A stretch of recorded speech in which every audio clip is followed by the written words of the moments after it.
This is VOA Africa.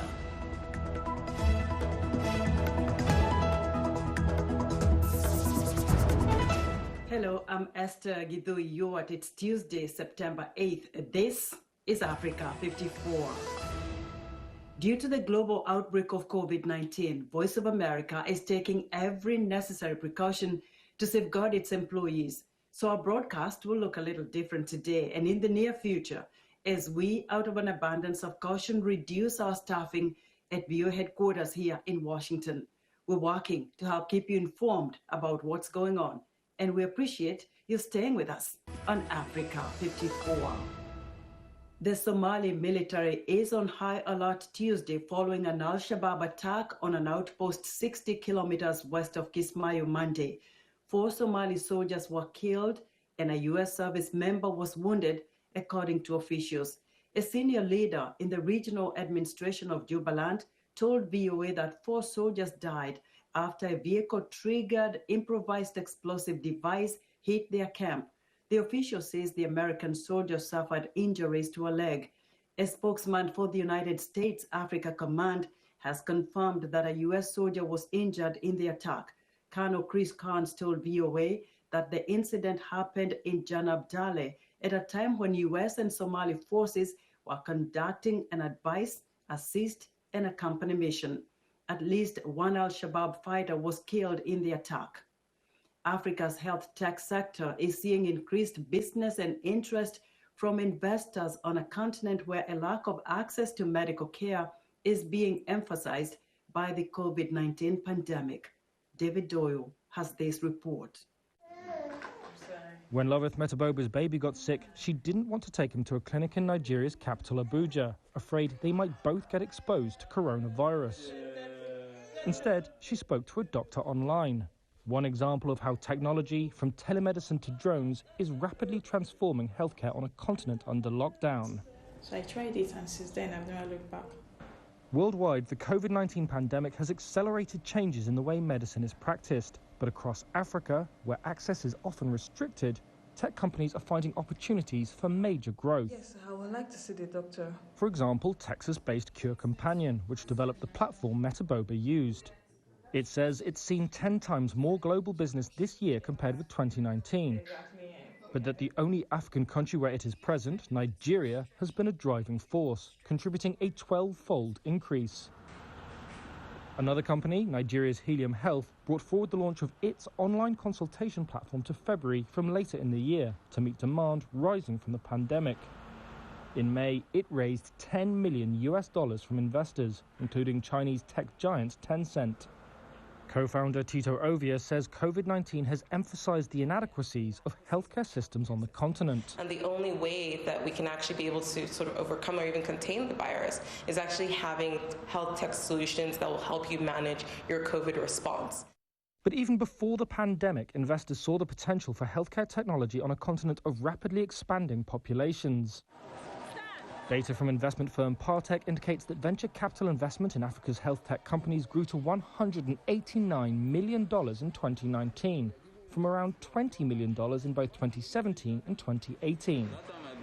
Even in the turmoil of the pandemic, some $97 million was raised in the first half of 2020. Of last year's total, $120 million went to Zipline, a Californian drone firm that launched in Rwanda in 2016. Last year, it expanded into Ghana, where the government has enlisted it during lockdown to deliver coronavirus test samples, vaccines, and protective clothing. Zipline's Samuel Akufo says the drones meant deliveries could happen as quickly as possible, while also keeping costs down. And if these health facilities are incurring these costs, generally it's the Ghana health system that is incurring these costs. And across Africa, that could be key.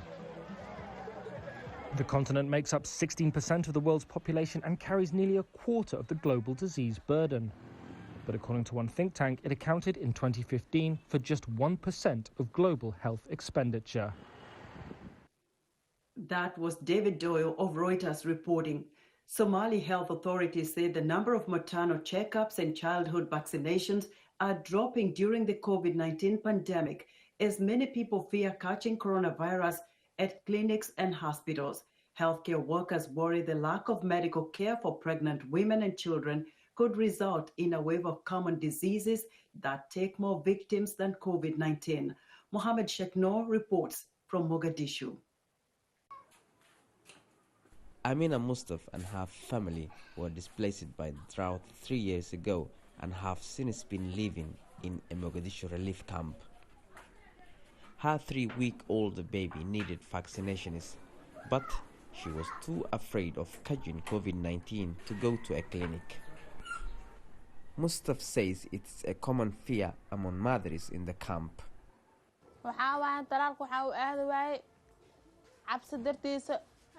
I couldn't go to a healthcare facility because of this COVID-19.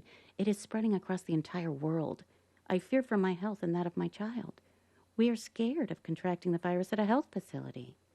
My child and I have missed important prenatal and postnatal vaccinations, all because of this COVID-19.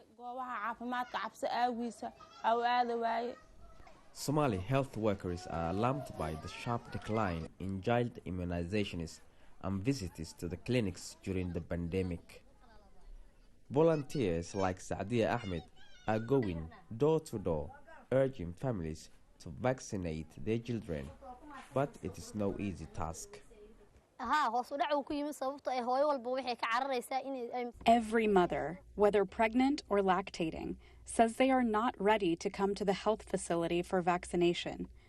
Most fear contracting COVID-19.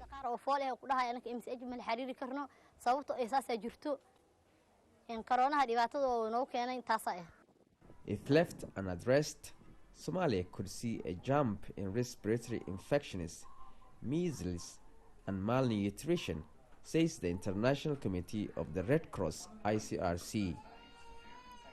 The ICRC says visits to the Somali Red Crescent clinics by children under 5 and pregnant women dropped by more than half in the first 7 months of this year compared to 2019. COVID-19 has badly affected the entire country and forced mothers and children not to come to health centers for vaccinations in fear of the virus. This fall in vaccinations will result in more and more children contracting contagious diseases.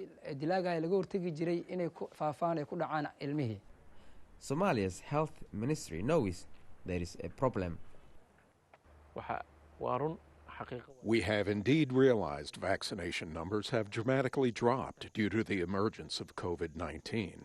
Nonetheless, Somalia's health ministry is exploring new ways to urge people to embrace vaccinations as a way of preventing contagious diseases and reducing child mortality rates. Flooding around Mogadishu in recent months also risks waterborne disease, warns the ICRC. The floods are further straining Somalia's pandemic-stretched health system and only adding to the worries of mothers like Mustafa. Mohammed Sheikh Noor for VOA News, Mogadishu. A member of Mali's M5 RFP protest movement says the group wants a return to civilian leadership in Mali as quickly as possible. Ramata Sissoko Sise, president of the Change in Mali movement, says the Economic Community of West African States should hold direct talks with the M5 RFP because the Mali crisis requires a political solution. Sise says the group believes ECOWAS made a strategic error when it began holding transition talks with the military junta. ECOWAS leaders meeting Monday in Niger called for a 1-year transition instead of the 3-year period the military junta wants. ECOWAS also gave the military junta in Mali until September 15th to name a transitional president and prime minister. The leader of Guinea's opposition Liberal Bloc Party has announced that he is boycotting October's presidential election. Faya Milimono says the issues for which Guinea has long delayed its parliamentary elections are still unresolved.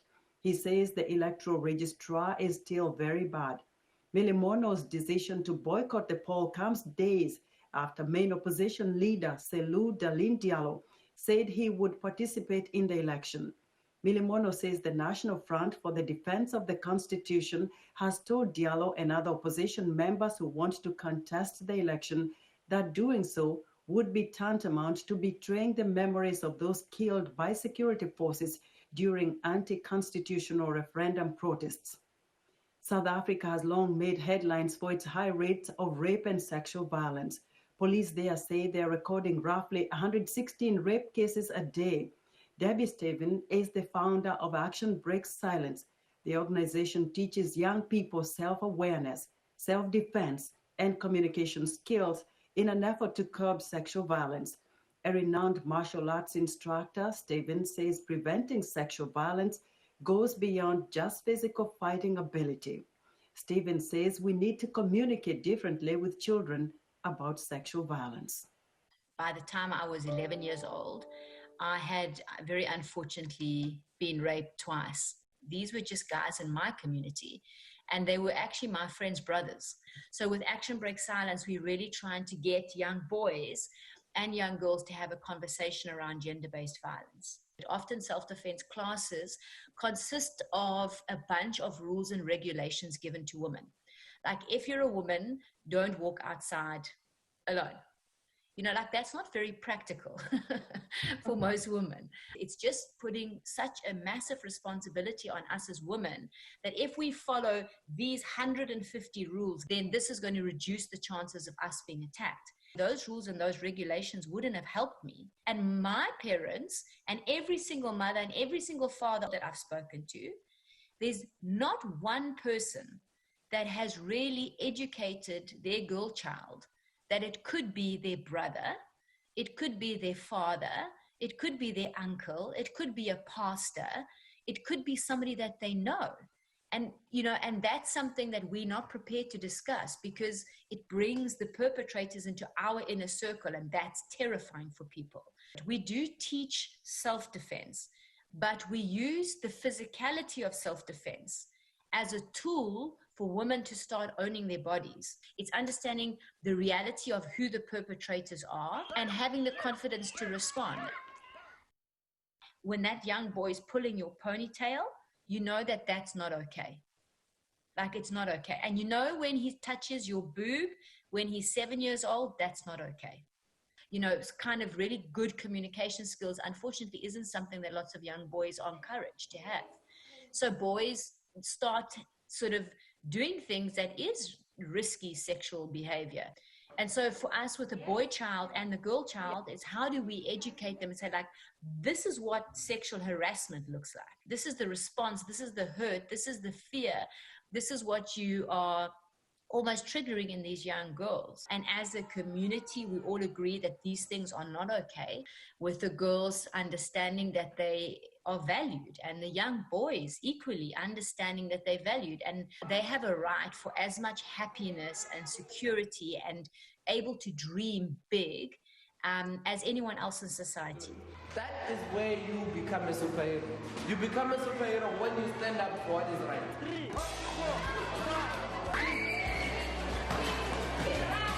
If I knew what I saw that day, I could also have kicked, my ankles really hard. Debbie Stephen, the founder of Action Breaks Silence, speaking to us from the United Kingdom. In our health report, telehealth is a medical approach that allows healthcare professionals to evaluate, diagnose, and treat patients at a distance using telecommunications technology. According to the World Health Organization, telemedicine has great potential to address some of the challenges faced by both developed and developing countries in providing accessible, cost-effective, high-quality healthcare services. Experts say the use of telemedicine has been slow to catch on in parts of the world, but the COVID-19 pandemic social distancing requirements is accelerating its use worldwide. Africa 54 health correspondent Lino Mudu spoke with Yaya Mbaua, founder and CEO of Zense, a telehealth platform working in Africa.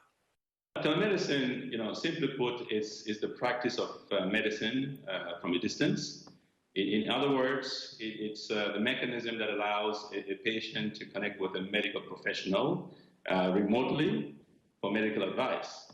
And so typically it happens via, a smartphone or a computer or a tablet. And the communication style can be via text, audio, or video. What services are recommended for telemedicine? Because clearly they cannot do everything, right? Like surgeries cannot be done. Telemedicine is suitable for, urgent care situations, minor illnesses like fever, asthma, chronic disease monitoring of patients. Those types of situations can be handled via telemedicine. However, so if you are in a situation that requires the patient to come to the hospital for a physical examination, telemedicine clearly cannot really do the job. So there are some limitations to it, but the technology is evolving. Talk to us about how readily available it is on the continent of Africa, because some people are still not very familiar with this. Well, telemedicine is not new in Africa.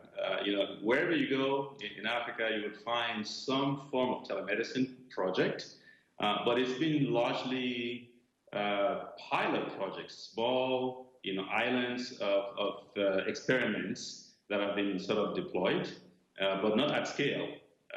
But I think recently you've seen in the recent years some countries really taking telemedicine as an essential part of their healthcare sort of strategy.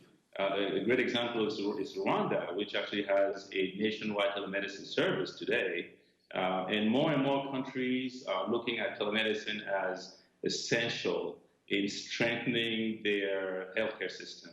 How can this strengthen African health systems as a whole? Many African countries where mostly half the population lives in rural areas, right?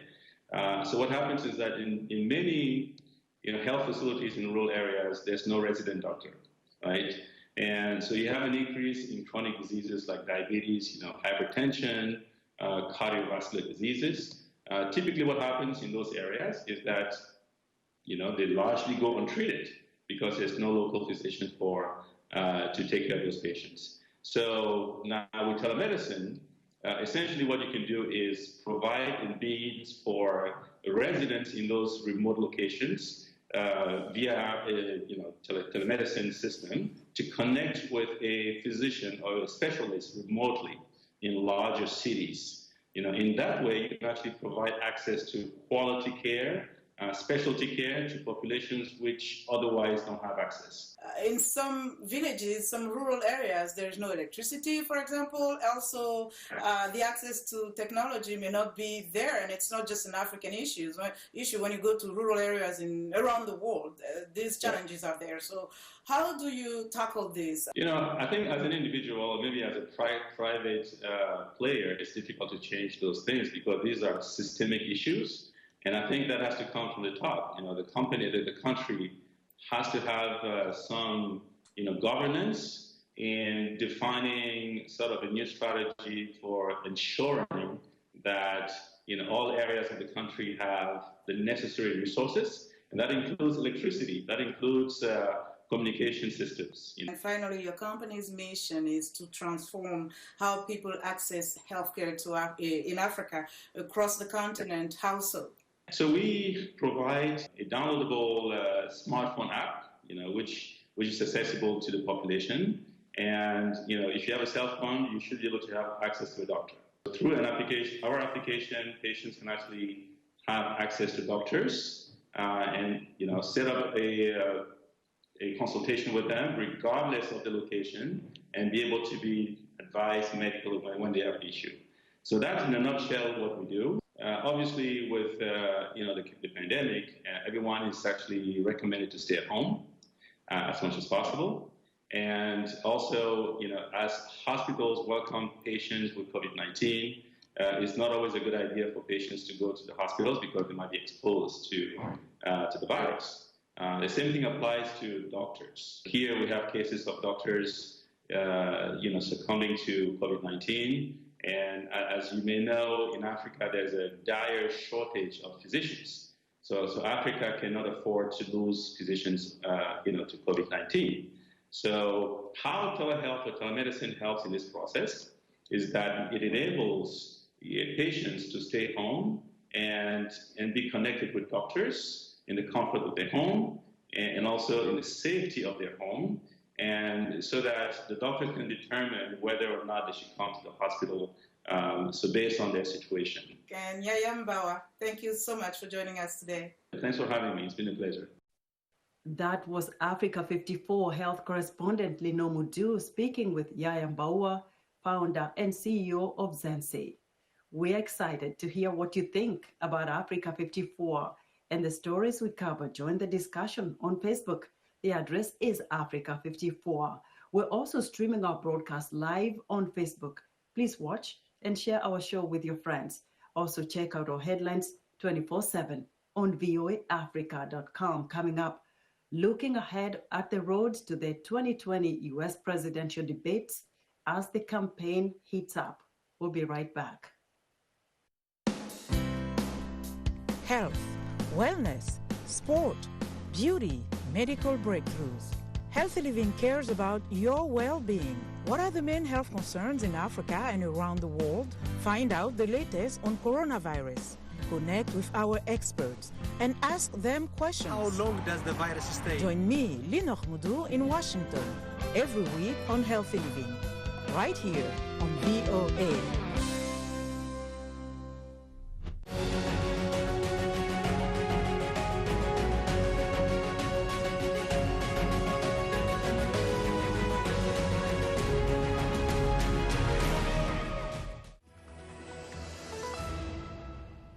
Welcome back to Africa 54.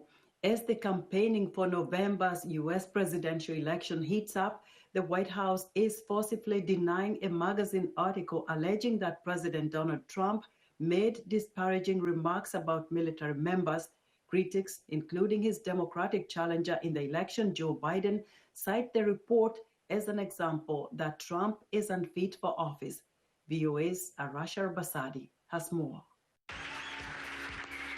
Late last week, The Atlantic detailed unnamed accounts of President Trump making disparaging remarks about fallen military members. Elements of the story were confirmed by other news outlets.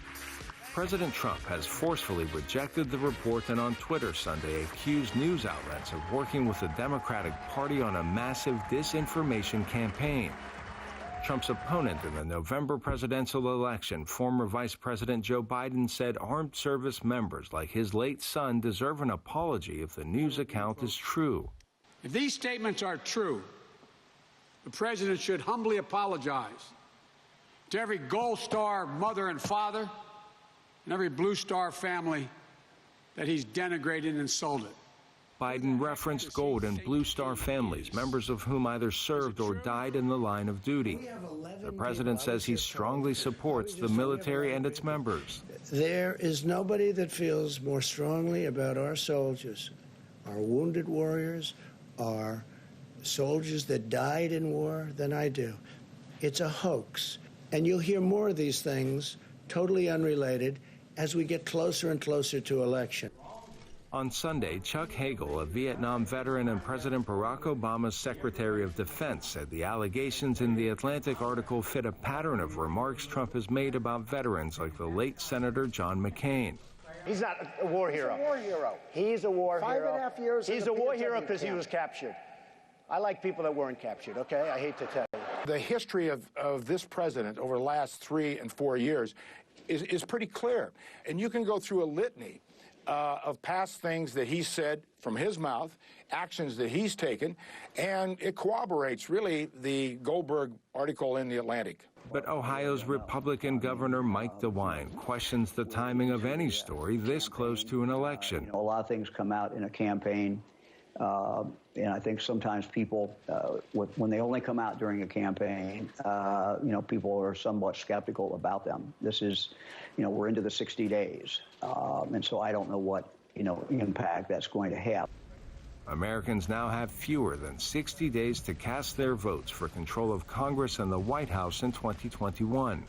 Arash Arabasadi, VOA News, Washington. Next on the U.S. election calendar, September 29th, for the first in a series of debates between President Trump and former Vice President Joe Biden. VOA Steve Reddish looks at the campaign road ahead. This election will decide whether we save the American dream or whether we allow a socialist agenda to demolish our cherished destiny. Now that the conventions have ended with Republican President Donald Trump and his Democratic Party rival, former Vice President Joe Biden, making their opening arguments. This is a life-changing election.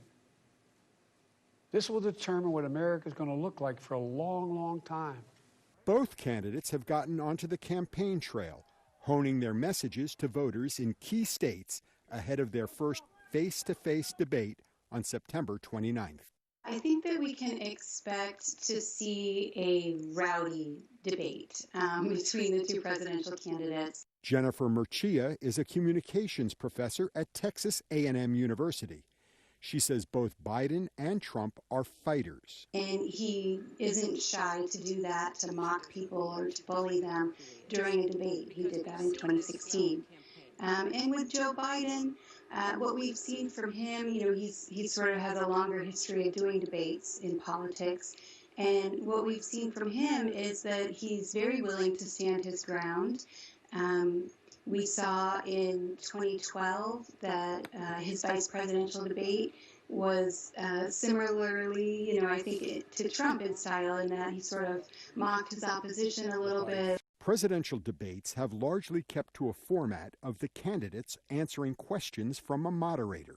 It is actually informative to see both candidates in contrast to one another. So to hear how they speak, the tone they use, but also to hear about their policies. It allows them to directly accuse one another of doing things, and it also allows them to make rebuttals so that they can defend themselves. John Koch is the debate director at Vanderbilt University. He says there needs to be an evolution beyond what he calls press conference sound bites. The debate would start with, here's the issue or the situation. You have 30 minutes or whatever it is to meet with your consultants and advisors, and then we want you to come back with a position, explain your position, and then we'll have a debate about how you arrived at that decision, and then the quality of those decisions. Whether viewership this year tops the estimated 84 million Americans who watched the first debate in 2016, it is questionable how many voters it will sway.